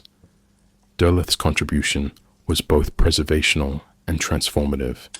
He ensured Lovecraft's legacy endured, but reframed it within a quasi-Christian dualism. In Derleth's schema, the cosmic entities were divided into elder gods, benevolent, and great old ones, malevolent, with NYARLATHOTEP cast as an evil servant of Azathoth. He was repositioned as a Satan-like tempter, operating in opposition to cosmic order. This interpretation, while organizationally useful, fundamentally misunderstands Lovecraft's moral nihilism. Lovecraft did not deal in good and evil, only in order and indifference. Thus, Derleth's NYARLATHOTEP becomes a moral antagonist, dangerous not because he reveals truth, but because he seeks to corrupt. It is not a misreading so much as a repurposing. Still, Derleth's stories helped proliferate NYARLATHOTEP's reach. In tales like The Dweller in Darkness and The Return of Hastur, NYARLATHOTEP is invoked as a deceiver god, often appearing in dreams or rituals gone wrong. These stories preserve the aura of forbidden knowledge, but strip the revelations of their philosophical ambiguity. In Derleth's hands, the figure becomes closer to Mephistopheles, a malevolent force that tempts for the sake of conquest. But Lovecraft's NYARLATHOTEP does not need to conquer. He reveals, and revelation suffices. Here, we must note a central difference. Derleth's vision is cosmic horror with metaphysical stakes. Lovecraft's vision is cosmic horror without metaphysics at all. Other writers, however, maintained closer fidelity to Lovecraft's core themes. Robert Bloch, author of Psycho, and an early member of Lovecraft's literary circle, expanded on NYARLATHOTEP in more psychological and subjective terms. In his short story, The Faceless God, 1936, Bloch imagines a tomb in Egypt holding a monstrous secret linked to NYARLATHOTEP. The story is atmospheric, saturated with dread, and ends in epistemic ambiguity. Importantly, Bloch avoids moralizing. The horror is not that the protagonist is punished, but that he learns something irreversible. This aligns more closely with the original conception, madness as the function of encounter, not judgment.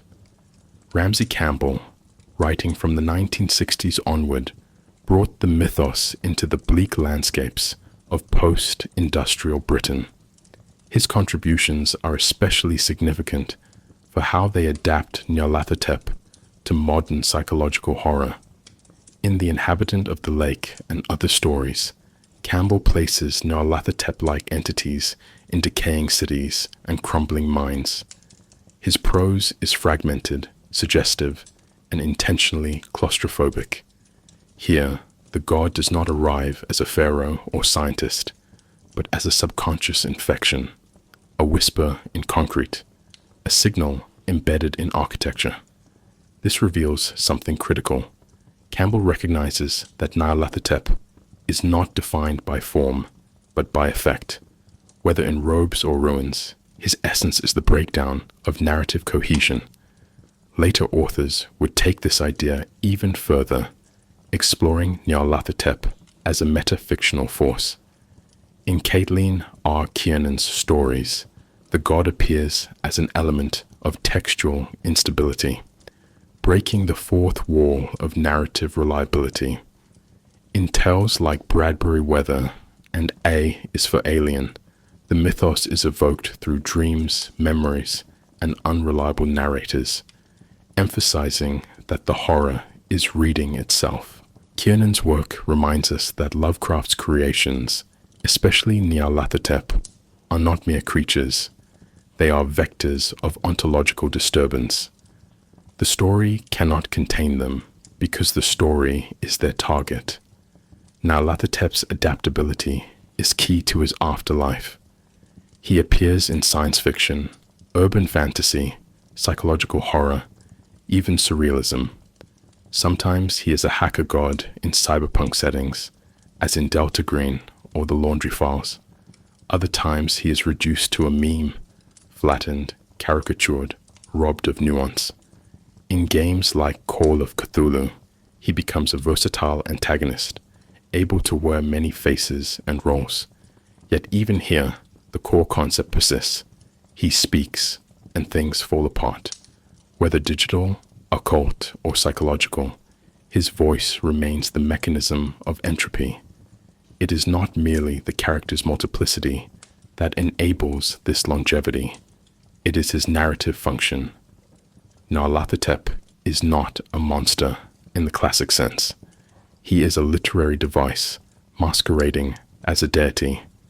He is the mechanism by which narrative systems recognize their own fragility.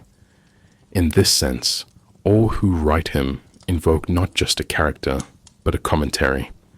To include NYARLATHOTEP in a story is to admit that the story will not end neatly. There will be no closure, no containment, only contact. In the decades since Lovecraft's death, NYARLATHOTEP has migrated beyond the page and into the ambiguous domain of folklore, conspiracy, and digital myth. He has become, in a sense, an urban legend, not merely a fictional character, but a vessel for projection, an entity invoked in online stories, pseudo-occult documents, and whispered true experiences. His evolution parallels that of other folkloric figures, Bloody Mary, Slender Man, the Black-Eyed Children, but with one critical difference. NYARLATHOTEP was always designed to be infectious. From his first appearance, he functioned not as narrative content, but as a contagious concept, a name that spreads dread through the act of being spoken. That very structure has allowed him to thrive in a world where fiction, belief, and performance are increasingly indistinguishable. In certain occult circles, especially those influenced by chaos magic in the 1980s and 90s, NYARLATHOTEP began to be treated not as a literary invention, but as a viable spiritual force. Figures like Kenneth Grant, who blended thelemic occultism with Lovecraftian myth, claimed that the outer gods were contactable through dream work and ritual.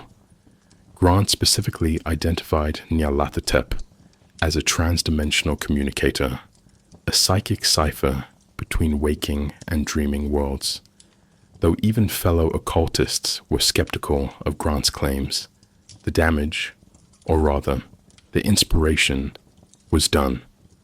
Modern magical practitioners still circulate invocations of NYARLATHOTEP on forums, in zines, and within PDF grimoires titled things like the Codex of Crawling Chaos.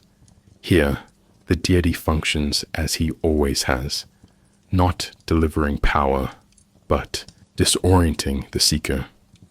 These texts rarely offer spells. They offer puzzles, riddles, contradictions, and in this deliberate incoherence, they echo Lovecraft's original strategy. More recently, NYARLATHOTEP has appeared within the creepypasta subculture, a digital folklore scene where anonymous horror narratives spread virally.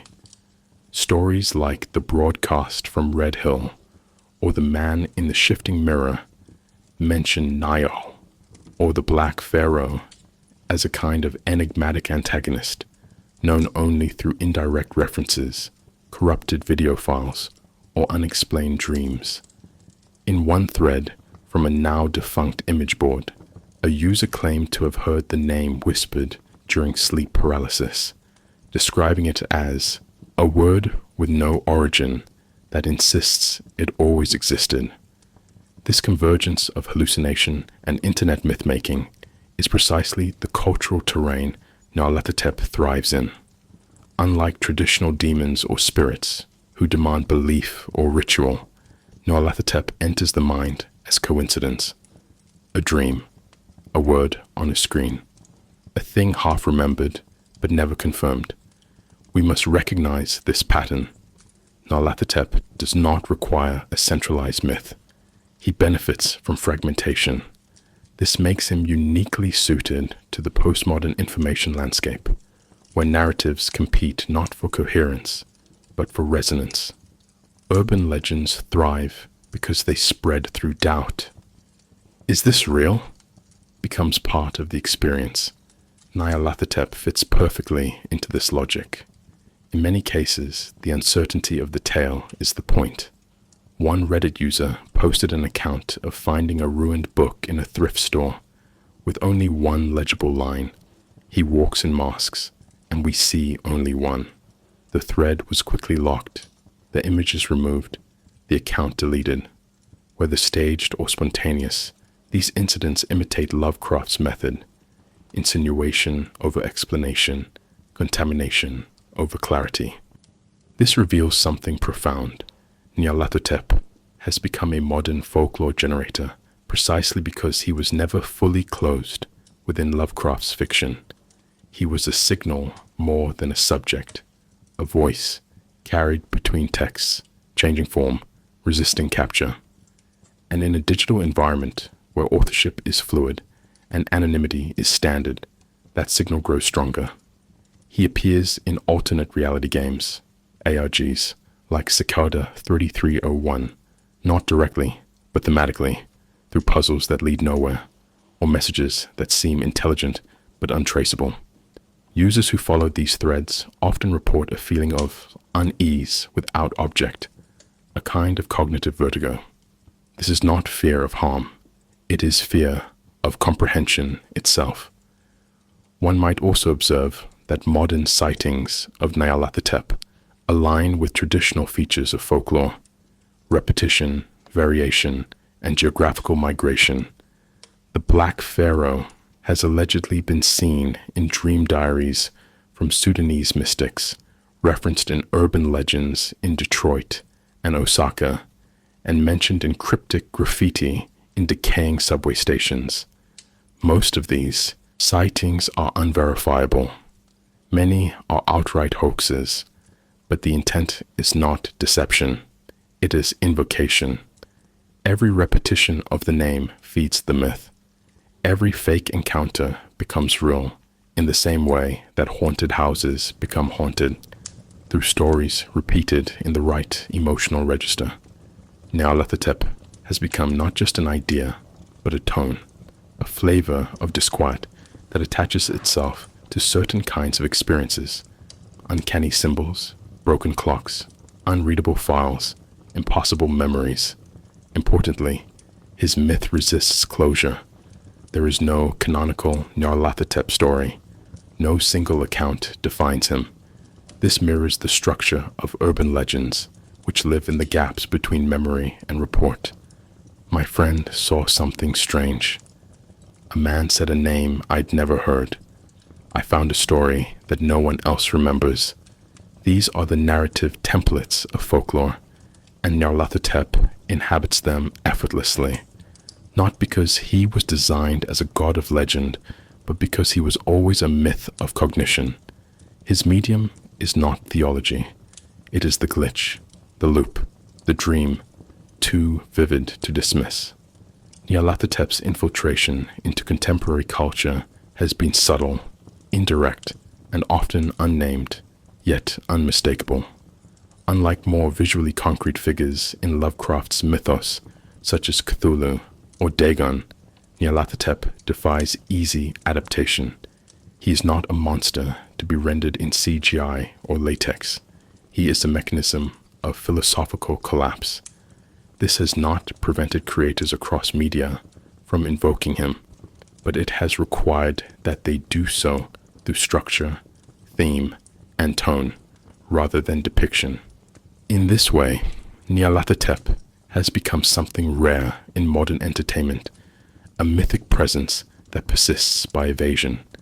His influence appears not in characters named NYARLATHOTEP, but in narratives where knowledge destroys, where language falters, and where perception is a trap. In film, direct references to NYARLATHOTEP are rare, but his spirit haunts some of the most enduring works of cosmic horror. John Carpenter's In the Mouth of Madness, 1994, is perhaps the most recognizable homage, not to Lovecraft directly, but to his conceptual lineage. The film centers on an author who whose fictional creations begin to infect reality. As the protagonist investigates, he realizes that his understanding of truth, authorship, and selfhood is being rewritten. The film ends not with a monster, but with epistemic annihilation. The author's words have become reality. This mirrors NYARLATHOTEP's method. Reality is not invaded by creatures. It is rewritten from the inside. Sam Neill's descent into madness is less a reaction to horror than an alignment with it. The final scenes, set in a theater where he watches his own fate play out, evoke the recursive awareness that defines NYARLATHOTEP's appearances. To see the truth is to cease to be separate from it. Other films, such as Event Horizon 1997, The Void 2016, and The Endless 2017, also channel NYARLATHOTEP thematically. Each features a hidden force, often worshipped by cults or accessed through technology, that destabilizes not just the body, but the narrative. Characters become aware of their own place in a story, or are shown truths that reduce them to incoherence. In these films, horror is not the monster itself, but the structural failure of comprehension. This is the legacy of NYARLATHOTEP, not fear of the unknown, but fear of the too known. The detail that confirms your reality is not yours. In the realm of games, NYARLATHOTEP's presence is more explicit. In the Call of Cthulhu, tabletop RPG, he is one of the most dangerous entities players can encounter, not due to his combat prowess, but his manipulation of perception and identity. He often appears as a human figure, offering deals, riddles, or insight. Characters who engage with him rarely die quickly. Instead, they dissolve. Personality, memory, allegiance, all slowly rewritten. Video game adaptations follow suit. In Bloodborne 2015, while NYARLATHOTEP is never named, the game's mechanics mimic his logic. Players uncover eldritch truths that increase their insight stat. At first, this allows them to perceive hidden enemies, but as it rises, it begins to fracture the world. The sky changes, monsters mutate. The player's own status effects shift. Knowledge becomes a gameplay mechanic and a threat. This reflects NYARLATHOTEP's core function, revelation as contamination. Another significant example appears in The Secret World, a horror-themed MMO. In the game's final story arc, a figure known only as the Black Pharaoh manipulates factions, spreads dreams, and delivers truths that undo characters and factions alike. While never called NYARLATHOTEP, the connections are unmistakable. Multiple masks, alignment with Azathoth, dream infection, and a preference for speech over brute force. The figure is more than antagonist. He is the engine of collapse, turning every victory into a deeper entanglement. This is not a final boss to defeat, but a presence that rewrites your purpose for existing. We must recognize that games offer a unique medium for embodying NYARLATHOTEP's logic. Unlike passive fiction, games make the player the seeker. To win is to uncover. To uncover is to suffer. In Darkest Dungeon 2016, this logic is literalized. The more your characters learn, the more they descend into madness. They gain insight and power, but also acquire phobias, compulsions, and self-destructive habits. Madness is not a setback. It is the price of survival. The game trains you to ask, what am I becoming in order to win? Music, too, has not escaped NYARLATHOTEP's reach. In the black metal and dark ambient scenes, artists often invoke his name, not as theology, but as aesthetic. Bands such as Portal, Gnaw Their Tongues, and the Great Old Ones use NYARLATHOTEP as a structuring presence, an emblem of dissonance, entropy, and anti-human resonance. Lyrics, are often unreadable, vocals buried in distortion, compositions cyclical and unresolved. In this sense, Nyarlathotep is not the subject of the music, but its method. His influence manifests not in homage, but in formal disruption. The music does not describe him, it becomes him. Even in experimental electronic and noise music, his presence lingers. Artists have released albums under titles like Masks of Nyarlathotep and the Black Pharaoh tapes, often using distorted samples, degraded audio, or forbidden frequencies to simulate psychological destabilization. This is not background music. It is environmental horror, sound design intended to disrupt the listening process itself. Once again, Nyarlathotep's essence is not in image or narrative, but in the failure of traditional structure. What persists across all these media is not a concrete depiction, but a recurring function. Nyarlathotep disrupts. He enters through curiosity and leaves behind corruption, not of the body, but of coherence. This reveals something essential about his endurance. He adapts to whatever medium most effectively delivers cognitive unease. In a visual age, he recedes into background suggestion. In interactive media, he becomes a mechanic. In music, he is dissonance. He thrives because he does not need to be seen. He only needs to be felt. Nyarlathotep's presence is not confined to literature, folklore, or media. He has also found an enduring, if unsettling, afterlife in the worlds of spiritual practice, philosophical speculation, and academic theory. In these domains, he is not merely an object of fascination, but increasingly a tool for interpreting experience. This migration from narrative figure to epistemological symbol reveals something critical. Nyarlathotep persists not just because he is adaptable, but because he articulates something that other models of thought have difficulty expressing. He does not offer clarity, he offers collapse. And in a cultural moment characterized by uncertainty, hyperreality, and recursive skepticism, collapse can feel strangely like truth. Among spiritual subcultures, particularly those influenced by chaos magic, post-thelemic occultism, and pop culture magic, Nyarlathotep has become a kind of anti-deity, not worshipped, but invoked for his destabilizing potential. Practitioners on forums like occult Discord servers, Reddit threads, and private zine circles often describe encounters with Nyarlathotep as psychological engagements rather than literal appearances. They work with the figure not to gain power, but to dismantle identity, deconstruct mental frameworks, or induce deliberate ego death. Rituals involve dreams, paradoxical chants, or linguistic exercises designed to scramble perception. One chaos magician described invoking Nyarlathotep as allowing entropy to wear your name for a night. The appeal is not moral, it is transformational.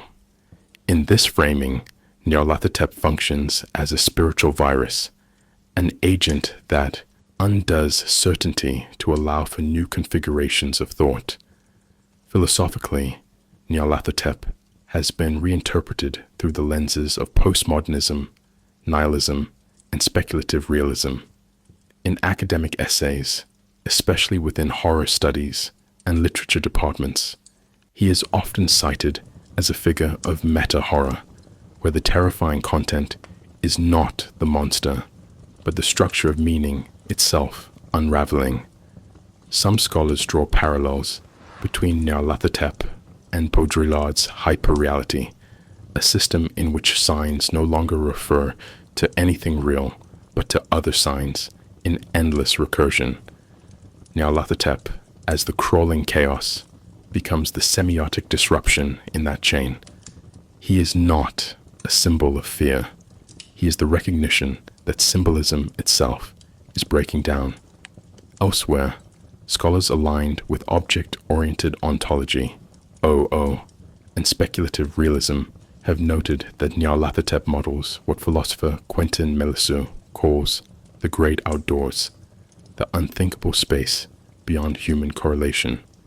If Cthulhu represents the inhuman body, NYARLATHOTEP represents the inhuman mind, a cognition not bound by language, biology, or narrative.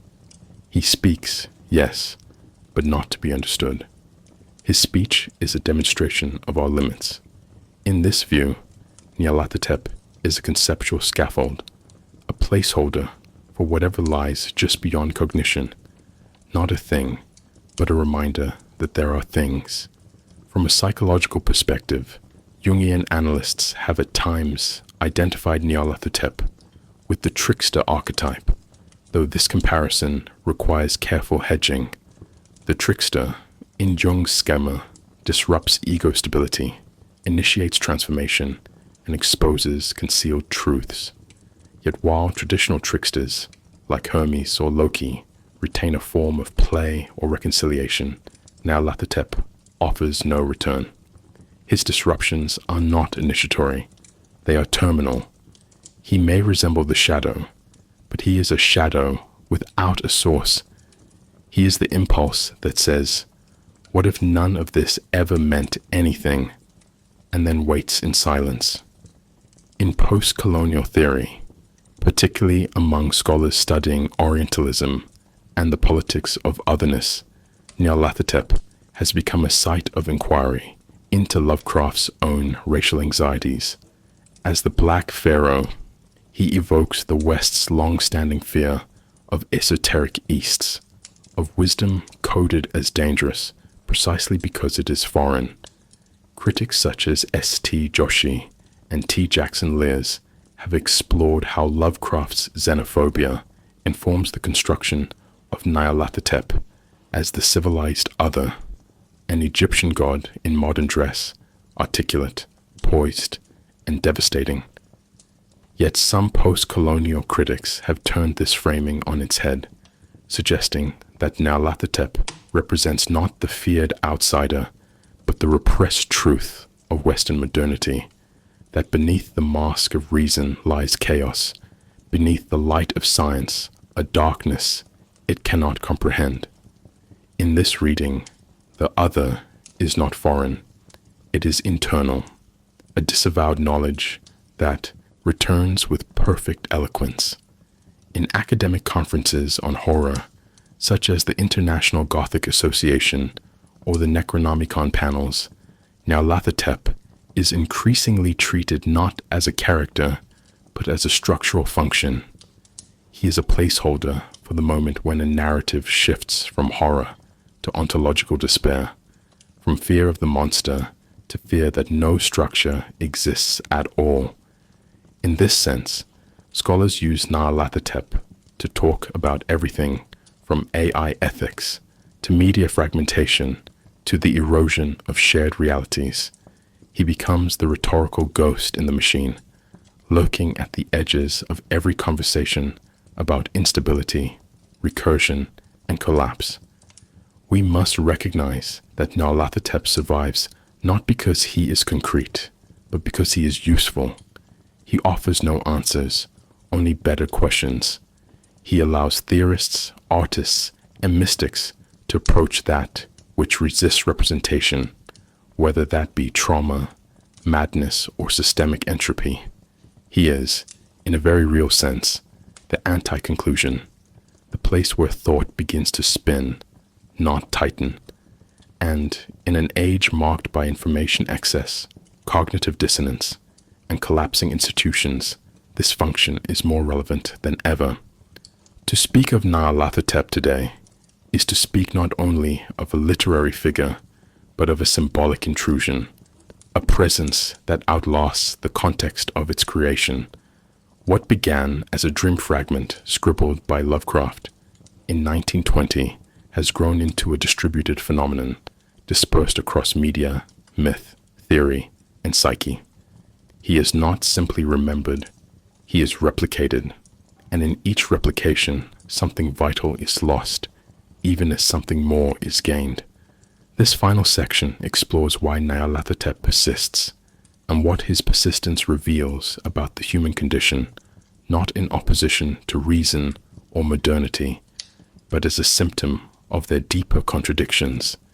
He is not merely horror's emissary, he is its philosopher. He does not ask, "What frightens you?" but "Why must you believe the world can be understood?" First and foremost, Nyarlathotep embodies a psychological truth that traditional horror struggles to articulate: the terror of intelligibility. Unlike monsters who remain hidden, or forces that resist naming, Nyarlathotep speaks. He appears in recognizable form. He offers explanations, and it is precisely this lucidity that destroys.